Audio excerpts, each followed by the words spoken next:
Assalomu alaykum aziz do'stlar. Charchamayapsizlarmi? Kotel masalasida savollar ko'p bo'layotgan edi. Bunga bir video qilmoqchi bo'ldim. Biz hozir 1 gektar joyga bitta 500 kilovatlik turetskiy, bitta 600 kilovatlik O'zbekistonning kotel zavodda tayyorlanganini qo'ydik. Xo'sh. Buni turetskiy kotelda yaxshi tomoni bor deb o'ylagan edim. Sababi mana hozir ko'rsangiz, ekoni sistemasi bitta.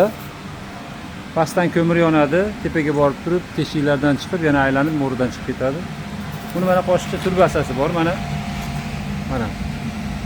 Ko'rib turibsizlar?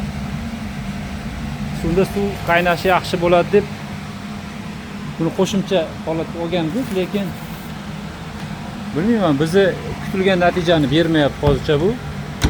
Sababi mana bu kotelimiz mana hozir yonishini ham ko'radigan bo'lsangiz,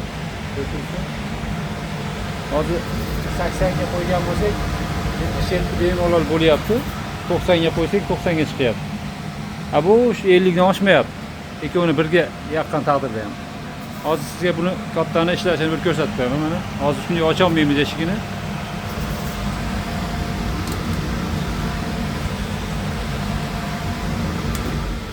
O'chdi mana. Sekin ochamiz. Bismillah. Bu ochiq holat hozir. Hozir yoqib ko'rsataman. Bismillah.